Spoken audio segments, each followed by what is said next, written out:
വചനാഗ്നി വചനാഗ്നി ആത്മാവിൽ അഭിഷേക വചനാഗ്നി വചനാഗ്നി വചനാഗ്നി ആത്മാവിൽ അഭിഷേക വചനാഗ്നി ദേശങ്ങൾ രാജ്യങ്ങൾ ഗോത്രങ്ങൾ വംശങ്ങളെങ്ങും അറിയട്ടെ വചനാഗ്നി ദേശങ്ങൾ രാജ്യങ്ങൾ ഗോത്രങ്ങൾ വംശങ്ങളെങ്ങും പടരട്ടെ വചനാഗ്നി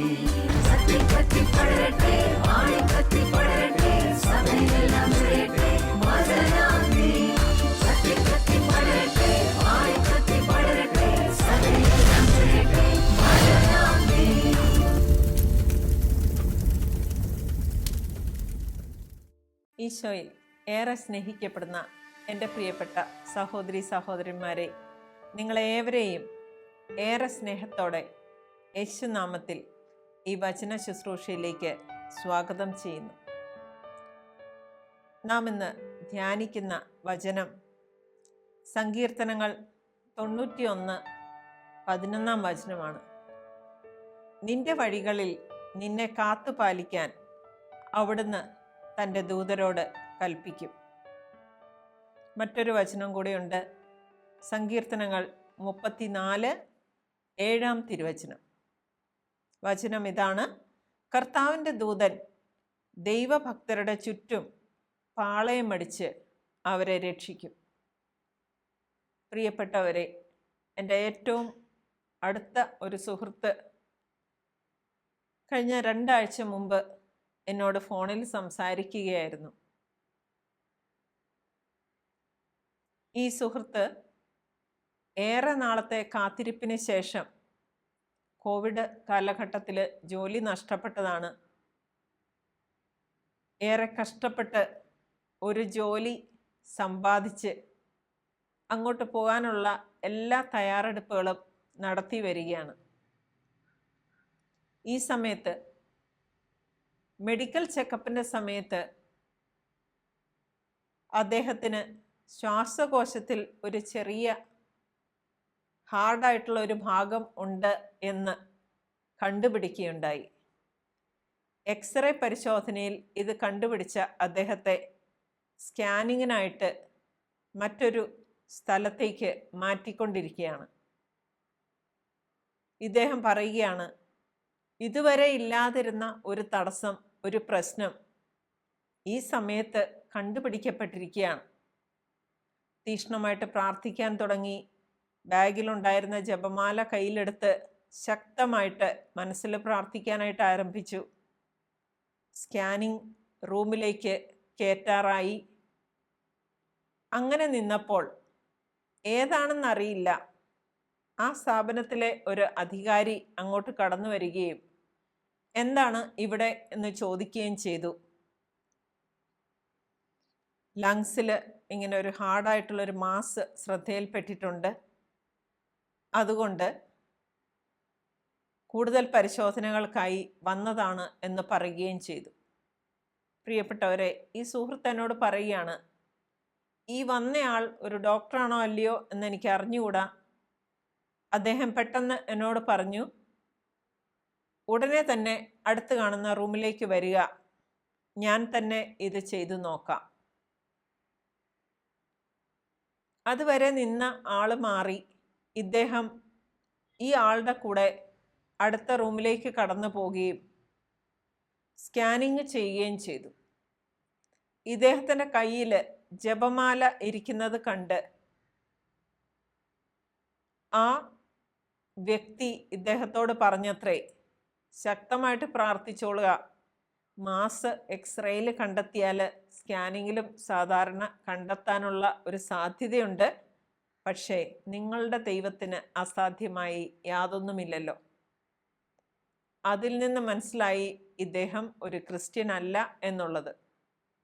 എൻ്റെ സുഹൃത്ത് ശക്തമായി പ്രാർത്ഥിച്ചുകൊണ്ട് ആ സ്കാനിങ്ങിലേക്ക് കടന്നു ചെല്ലുകയുണ്ടായി. അതിൻ്റെ റിസൾട്ട് കിട്ടാനായി ഏകദേശം 3 മണിക്കൂർ അവിടെ തന്നെ വെയിറ്റ് ചെയ്യേണ്ടതായിട്ട് വന്നു. എന്നാൽ മുമ്പ് പറഞ്ഞ ആ വ്യക്തി തന്നെ നേരിട്ട് വന്ന് പറയുകയാണ്, തങ്ങളുടെ ശ്വാസകോശത്തിൽ ഒരു ചെറിയ പ്രശ്നമുണ്ട് കേട്ടോ. അതെന്താണെന്ന് ഈ സ്കാനിങ്ങിലും വ്യക്തമായിട്ട് കിട്ടുന്നില്ല. അത് വ്യക്തമായി കിട്ടാത്തതിനാൽ പ്രശ്നമൊന്നുമില്ല എന്ന് ഞാൻ റിപ്പോർട്ട് എഴുതാൻ പോവുകയാണ്. പ്രിയപ്പെട്ടവരെ, എൻ്റെ സുഹൃത്ത് എന്നോട് ഇത് പറയുമ്പോഴും അദ്ദേഹത്തിൻ്റെ 2 കണ്ണുകളും നിറഞ്ഞ് ഒഴുകുന്നത് എനിക്ക് കാണാൻ സാധിച്ചു. മാത്രമല്ല ഫോണിൽ കൂടെ ശബ്ദം ഇടറുന്നത് തിരിച്ചറിയാനും സാധിച്ചു. അദ്ദേഹത്തിൻ്റെ റിപ്പോർട്ടിൽ കുഴപ്പമൊന്നുമില്ല എന്ന് പറഞ്ഞുള്ള ആ ഒരു സർട്ടിഫിക്കേഷൻ കിട്ടുകയുണ്ടായി. യാതൊരു ബുദ്ധിമുട്ടും കൂടാതെ വിസ അടിച്ചു കിട്ടുകയും എൻ്റെ സുഹൃത്ത് ഇന്ന് ഉദ്ദേശിച്ച സ്ഥലത്ത് ദൈവത്തെ സ്തുതിച്ചുകൊണ്ട് ജീവിക്കുകയും ചെയ്യുന്നു. എന്നാൽ അദ്ദേഹത്തെ ഏറെ അതിശയിപ്പിച്ച ഒരു കാര്യം, ഈ പറഞ്ഞ സ്കാനിങ് ചെയ്ത സ്ഥാപനത്തിൽ എന്നാൽ ഇദ്ദേഹത്തെ ഒന്ന് വിളിച്ച് പേഴ്സണലായിട്ടൊന്ന് നന്ദി പറഞ്ഞേക്കാം എന്ന് വിചാരിച്ച് അന്വേഷിച്ചപ്പോൾ അന്നുണ്ടായിരുന്ന ടെക്നീഷ്യൻ പറയുകയാണ്, ഞാനാണ് അന്നത്തെ സ്കാനിങ് മുഴുവൻ ചെയ്തത്. നിങ്ങൾ ഉദ്ദേശിക്കുന്ന വ്യക്തി ആരാണെന്ന് എനിക്ക് അറിഞ്ഞുകൂടല്ലോ.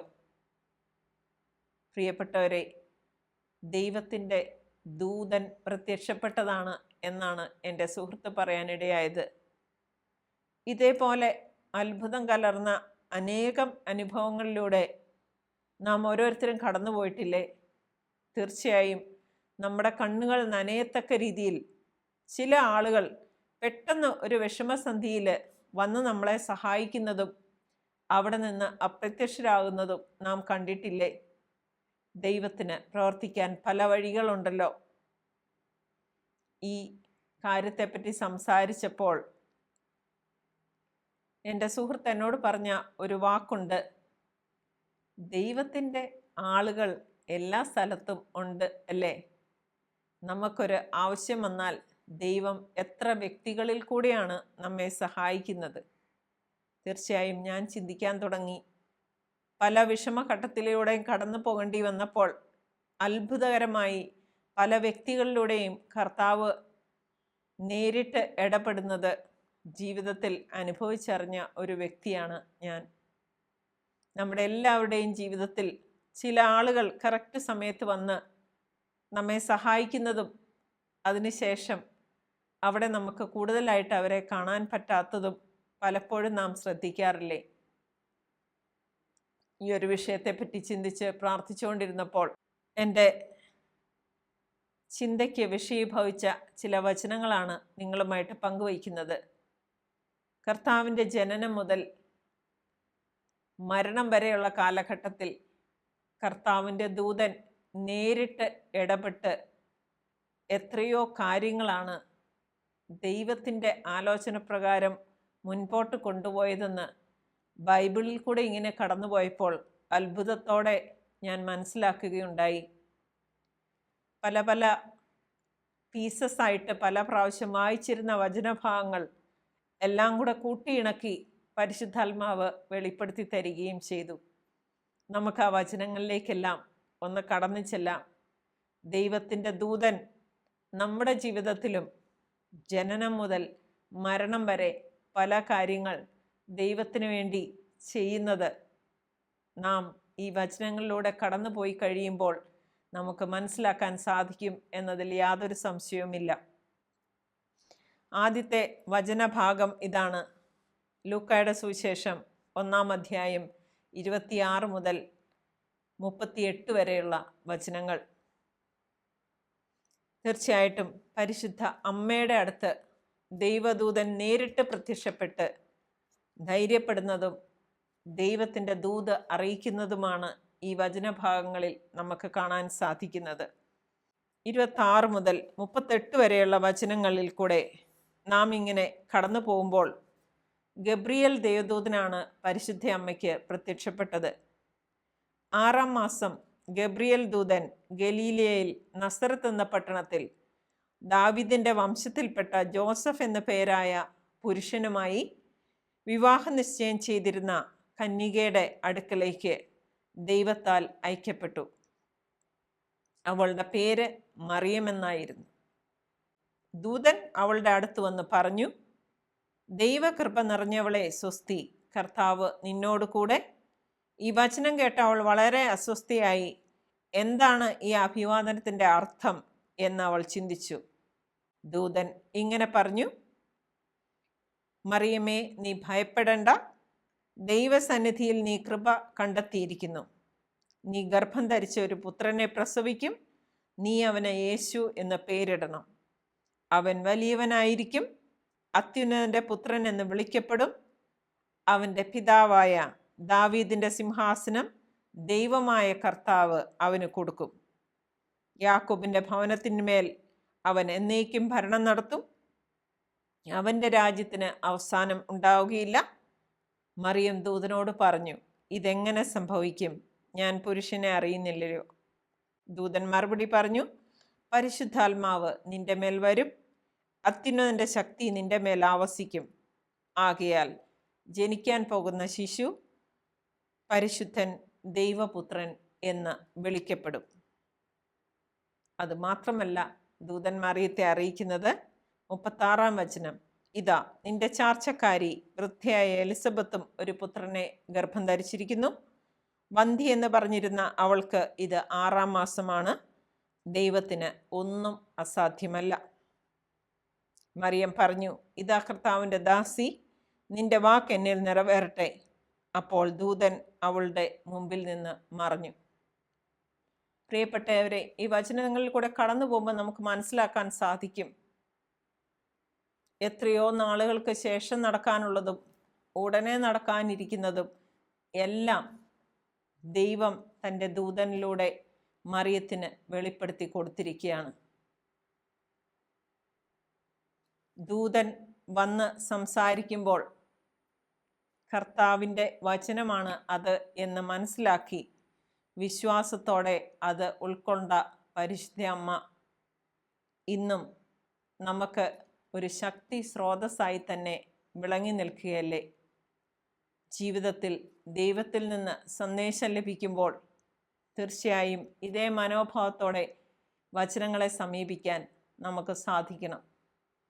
വീണ്ടും പ്രാർത്ഥനകളിലൂടെ കടന്നുപോയപ്പോൾ രണ്ടാമതായി എന്നെ സ്പർശിച്ച വചനഭാഗമാണ്, വിശുദ്ധ യൗസേപ്പിന് ദൈവദൂതൻ പ്രത്യക്ഷപ്പെട്ട് കാര്യങ്ങൾ വ്യക്തമായി പറഞ്ഞു കൊടുക്കുകയും ദൂതൻ്റെ വാക്കനുസരിച്ച യൗസേപ്പിന് ഓരോ സ്റ്റെപ്പും അത് എളുപ്പമായി തീരുകയും ചെയ്തു. ആ ഒരു ഭാഗത്തിലേക്ക് നമുക്കൊന്ന് കടന്നു നോക്കാം. മത്തായിയുടെ സുവിശേഷം 1-ാം അധ്യായം 18 മുതൽ 24 വരെയുള്ള വചനങ്ങളിലാണ് നമുക്ക് കാണാൻ സാധിക്കുന്ന വിശുദ്ധ യോസേപ്പിന് ദൈവദൂതൻ്റെ ഇടപെടൽ എങ്ങനെ നടന്നു എന്ന്. 18-ാമത്തെ വചനം ഇങ്ങനെ തുടങ്ങുന്നു, യേശുക്രിസ്തുവിൻ്റെ ജനനം ഇപ്രകാരമായിരുന്നു. അവൻ്റെ മാതാവായ മറിയവും ജോസഫും തമ്മിലുള്ള വിവാഹ നിശ്ചയം കഴിഞ്ഞിരിക്കെ അവർ സഹവസിക്കുന്നതിന് മുമ്പ് അവൾ പരിശുദ്ധാത്മാവിനാൽ ഗർഭിണിയായി കാണപ്പെട്ടു. അവളുടെ ഭർത്താവായ ജോസഫ് നീതിമാനാകിയാലും അവളെ അപമാനിതയാക്കാൻ ഇഷ്ടപ്പെടായികയാലും അവളെ രഹസ്യമായി ഉപേക്ഷിക്കാൻ തീരുമാനിച്ചു. അവൻ ഇതേക്കുറിച്ച് ആലോചിച്ചു കൊണ്ടിരിക്കെ കർത്താവിൻ്റെ ദൂതൻ സ്വപ്നത്തിൽ പ്രത്യക്ഷപ്പെട്ട് അവനോട് പറഞ്ഞു, ദാവീദിൻ്റെ പുത്രനായ ജോസഫ്, മറിയത്തെ ഭാര്യയായി സ്വീകരിക്കാൻ ശങ്കിക്കേണ്ട. അവൾ ഗർഭം ധരിച്ചിരിക്കുന്നത് പരിശുദ്ധാത്മാവിൽ നിന്നാണ്. അവൾ ഒരു പുത്രനെ പ്രസവിക്കും. നീ അവനെ യേശു എന്ന് പേരിടണം. എന്തെന്നാൽ അവൻ തൻ്റെ ജനത്തെ അവരുടെ പാപങ്ങളിൽ നിന്ന് മോചിപ്പിക്കും. കന്യക ഗർഭം ധരിച്ച ഒരു പുത്രനെ പ്രസവിക്കും. ദൈവം നമ്മോട് കൂടെ എന്നർത്ഥമുള്ള ഇമ്മാനുവേൽ എന്ന് അവൻ വിളിക്കപ്പെടും എന്ന് കർത്താവ് പ്രവാചകൻ മുഖേന അരുളി ചെയ്തത് പൂർത്തിയാകാൻ വേണ്ടിയാണ് ഇതെല്ലാം സംഭവിച്ചത്. 24-ാമത്തെ വചനം ഇങ്ങനെ പറയുന്നു, ജോസഫ് നിദ്രയിൽ നിന്ന് ഉണർന്ന് കർത്താവിൻ്റെ ദൂതൻ കൽപ്പിച്ചതുപോലെ പ്രവർത്തിച്ചു. അവൻ തൻ്റെ ഭാര്യയെ സ്വീകരിച്ചു. പുത്രനെ പ്രസവിക്കുന്നത് വരെ അവളെ അവൻ അറിഞ്ഞില്ല. അവൻ ശിശുവിന് യേശു എന്ന് പേരിട്ടു. യേശുവിൻ്റെ പേര് വരെ ദൈവം ദൈവദൂതനിൽ കൂടെ വെളിപ്പെടുത്തി കൊടുത്ത ഒരു ദൈവിക പദ്ധതിയുടെ ഭാഗമാകാനാണ് ജോസഫിന് സാധിച്ചത്. പ്രിയപ്പെട്ടവരെ, പല കാര്യങ്ങളും ഇങ്ങനെ സന്ദേശമായും പ്രവൃത്തികളായും അത്ഭുതങ്ങളായും എല്ലാം നമ്മുടെ ജീവിതത്തിലും സംഭവിക്കാറില്ലേ? വീണ്ടും മറ്റൊരു വചനഭാഗത്തിലേക്ക് നാം കടന്നു ചെന്ന് കാണേണ്ടിയിരിക്കുന്നു. ആട്ടിടയന്മാർക്ക് ലഭിച്ച സന്ദേശം. അവിടെയും ദൈവദൂതൻ പ്രത്യക്ഷപ്പെട്ട് ആട്ടിടയരോട് ഇതെല്ലാം ദൈവത്തിൻ്റെ വചനങ്ങൾ പൂർത്തിയാക്കുന്നതിനുള്ള ചില വഴികളായിരുന്നു എന്നതിൽ യാതൊരു സംശയവും ഇല്ല താനും. അപ്പോൾ നമ്മൾ വീണ്ടും ഇതിലേക്ക് കടക്കുകയാണ്.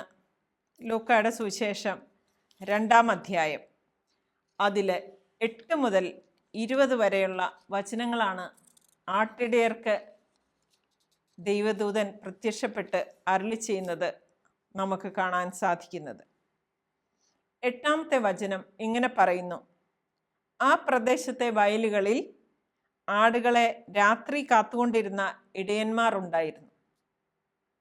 9-ാം വചനം: കർത്താവിൻ്റെ ദൂതൻ അവരുടെ അടുത്തെത്തി, കർത്താവിൻ്റെ മഹത്വം അവരുടെ മേൽ പ്രകാശിച്ചു, അവർ വളരെ ഭയപ്പെട്ടു. ദൂതൻ അവരോട് പറഞ്ഞു: ഭയപ്പെടേണ്ട, ഇതാ സകല ജനത്തിനു വേണ്ടിയുള്ള വലിയ സന്തോഷത്തിൻ്റെ സദ്വാർത്ത ഞാൻ നിങ്ങളെ അറിയിക്കുന്നു. ദാവീദിൻ്റെ പട്ടണത്തിൽ നിങ്ങൾക്കായി ഒരു രക്ഷകൻ, കർത്താവായ ക്രിസ്തു ഇന്നു ജനിച്ചിരിക്കുന്നു. വീണ്ടും തുടരുന്നു: ഇതായിരിക്കും നിങ്ങൾക്ക് അടയാളം. പിള്ളക്കച്ച കൊണ്ട് പൊതിഞ്ഞ് പുൽത്തൊട്ടിയിൽ കിടത്തിയിരിക്കുന്ന ഒരു ശിശുവിനെ നിങ്ങൾ കാണും. പെട്ടെന്ന് സ്വർഗീയ സൈന്യത്തിൻ്റെ ഒരു വ്യൂഹം ആ ദൂതനോട് കൂടെ പ്രത്യക്ഷപ്പെട്ട് ദൈവത്തെ സ്തുതിച്ചുകൊണ്ട് പറഞ്ഞു: അത്യുന്നതങ്ങളിൽ ദൈവത്തിൻ്റെ മഹത്വം, ഭൂമിയിൽ ദൈവകൃപ ലഭിച്ചവർക്ക് സമാധാനം. ഇത്രയും കാര്യങ്ങളിലൂടെ ആട്ടിടയന്മാർക്ക് വ്യക്തമായ അടയാളം ദൈവദൂതർ നേരിട്ട് പ്രത്യക്ഷപ്പെട്ട് കൊടുക്കുകയല്ലായിരുന്നു. ഇതെല്ലാം കൂട്ടിച്ചിന്തിക്കുമ്പോൾ ദൈവത്തിൻ്റെ പദ്ധതികൾ, വഴികൾ എത്ര മഹനീയം എന്നല്ലാതെ നമുക്ക് എന്താണ് പറയാൻ സാധിക്കുക? വീണ്ടും ലൂക്കായുടെ സുവിശേഷം 2-ാം അധ്യായം 21-ാം വചനം ഇങ്ങനെ പറയുന്നു: ശിശുവിൻ്റെ പരിച്ഛേദനത്തിനുള്ള 8-ാം ദിവസമായപ്പോൾ അവൻ ഗർഭത്തിൽ ഉരുവാകുന്നതിന് മുൻപ് ദൂതൻ നിർദ്ദേശിച്ചിരുന്ന യേശു എന്ന പേര് അവന് നൽകി. ജനനത്തിന് മുമ്പ് തന്നെ പേര് നിർണയിച്ച് കൊടുത്തിരിക്കുന്നു. അത് വെളിപ്പെട്ട് കിട്ടുകയും ചെയ്തിരിക്കുന്നു. ലൂക്കായുടെ സുവിശേഷം 22-ാം അധ്യായം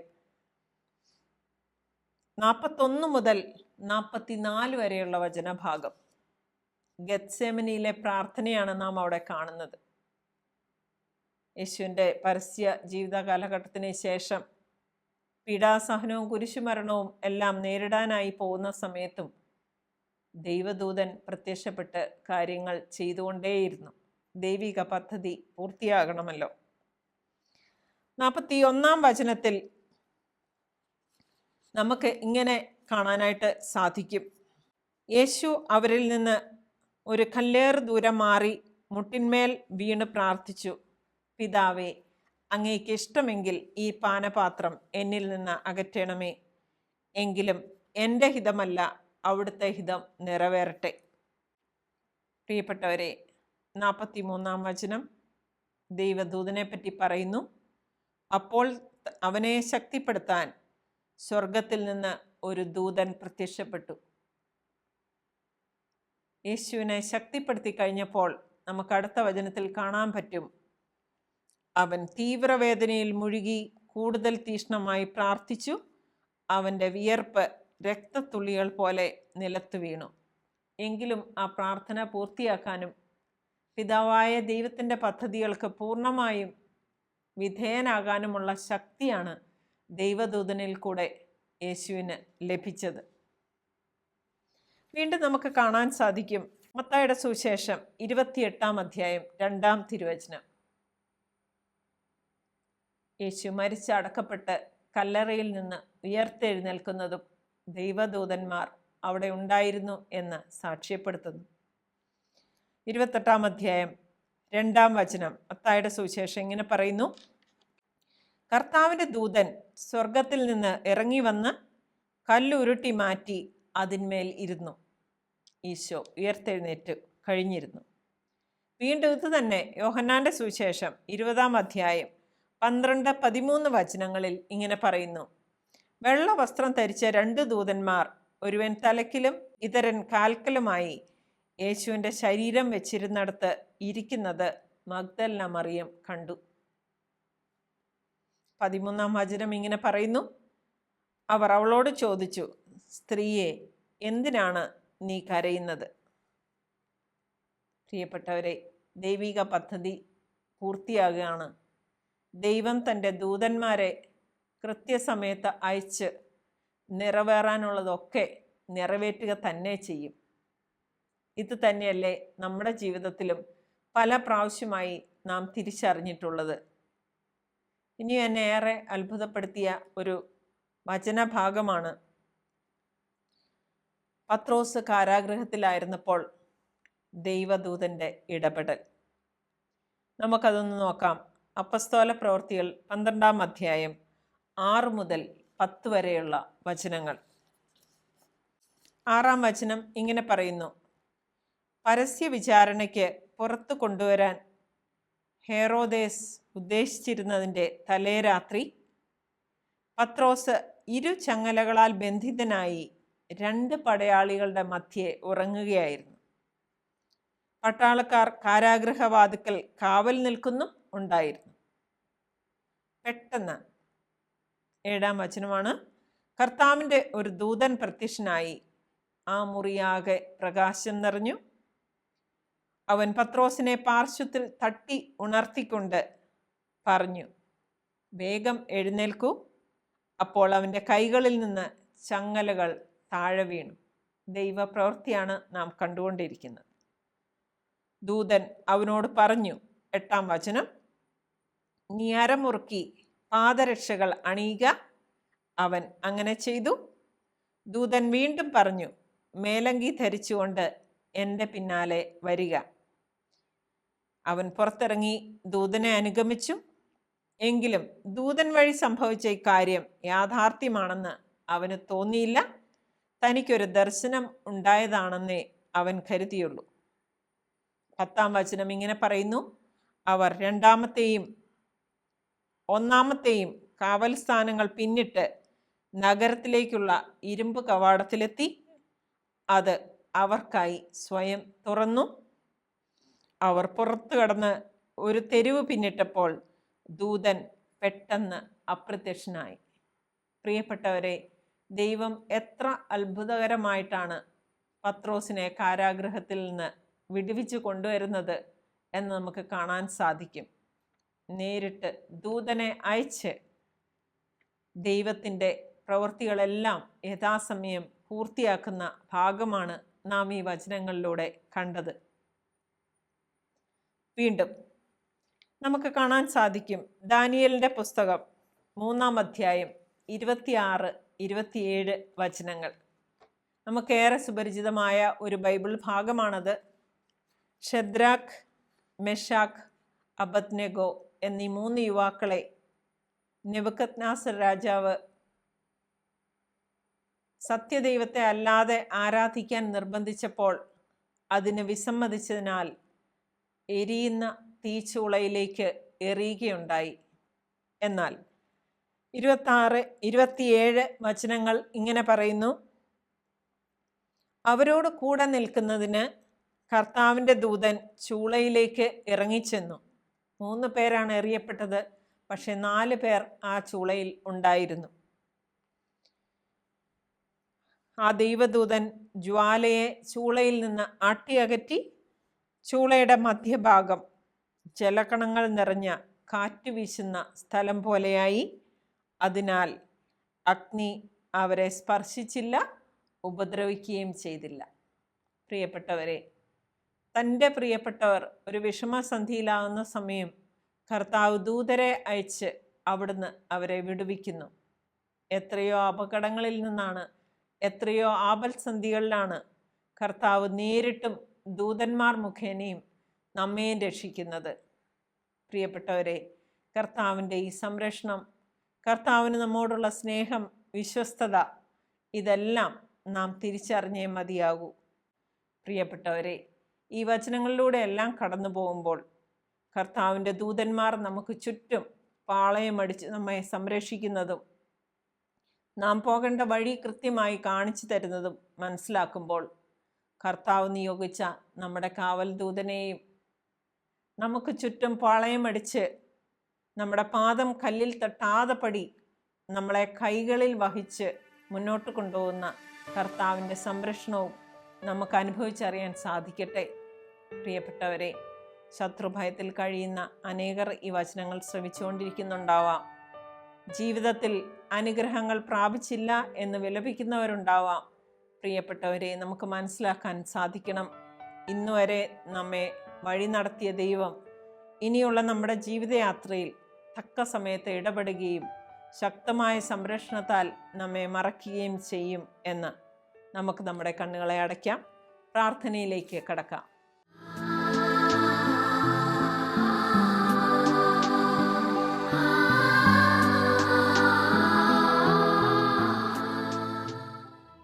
കർത്താവേ, ഞങ്ങളുടെ ശക്തനായ യേശുവേ, അങ്ങ് അരുളി ചെയ്ത പോലെ 91-ാം സങ്കീർത്തനത്തിൻ്റെ സംരക്ഷണം ഇത് ശ്രവിച്ചുകൊണ്ടിരിക്കുന്ന ഓരോ മക്കളുടെയും അവരുടെ കുടുംബങ്ങളുടെയും വസ്തുവകകളുടെയും കുടുംബാംഗങ്ങളുടെയും മേൽ ശക്തമായി അഭിഷേകമായി കടന്നു ചെല്ലണമേ എന്ന് ഞങ്ങൾ പ്രാർത്ഥിക്കുന്നു. കർത്താവേ, ഞങ്ങളുടെ ശത്രുക്കളോട് അങ്ങ് തന്നെയാണല്ലോ പടപൊരുതുന്നത്. ഞങ്ങളെ അനുഗ്രഹിക്കുന്നതിനെക്കുറിച്ച് ഓർത്ത് നന്ദി പറയുന്നു. ഈശോയെ, അങ്ങയുടെ ദൂതന്മാരെ ഞങ്ങൾക്ക് ചുറ്റും നിയോഗിക്കുന്നതിനെക്കുറിച്ച് ഓർത്ത് കോടാനുകോടി നന്ദി കരയേറ്റുന്നു. കർത്താവേ, ഞങ്ങളുടെ ജീവിതയാത്രയിൽ അത്ഭുതകരമായി അങ്ങയുടെ വഴിയിലൂടെ നടത്തുന്നതും അങ്ങയുടെ പദ്ധതികളെല്ലാം പൂർത്തിയാക്കുന്നതുവരെ ഞങ്ങളെ അങ്ങ് പല ദൂതന്മാരിലൂടെ സഹായിക്കുന്നതിനും ഞങ്ങൾ അങ്ങേക്ക് നന്ദി പറയുന്നു. കർത്താവേ, ഞങ്ങളുടെ ജീവിതത്തിൽ അദൃശ്യങ്ങളായ പല അനുഗ്രഹങ്ങളും തക്ക സമയത്ത് വർഷിക്കുന്നതിനെക്കുറിച്ച് ഓർത്ത് നന്ദിയോടെ സ്തുതിക്കുന്നു. ഈശോയെ, അങ്ങേ ശക്തമായ സംരക്ഷണം, ആയിരക്കണക്കിന് പതിനായിരക്കണക്കിന് ദൂതന്മാരെ ഞങ്ങൾക്ക് ചുറ്റും കാവൽ നിർത്തി ഞങ്ങളെ അങ്ങയുടെ ചിറകിൻ്റെ കീഴിൽ മറച്ചുകൊള്ളണമേ എന്ന് ഞങ്ങൾ പ്രാർത്ഥിക്കുന്നു. ഈശോയെ, സങ്കീർത്തനം 57:1 പറയുന്ന പോലെ വിനാശത്തിൻ്റെ കൊടുങ്കാറ്റ് കടന്നു പോകുവോളം ഞങ്ങളെ അങ്ങയുടെ ചിറകിൻ്റെ കീഴിൽ മറച്ചുകൊള്ളണമേ. സകല അനുഗ്രഹങ്ങൾക്കുമായി നന്ദി പറയുന്നു. യേശുവെ നന്ദി, യേശുവെ സ്തുതി, യേശുവെ സ്തോത്രം. ആമേൻ.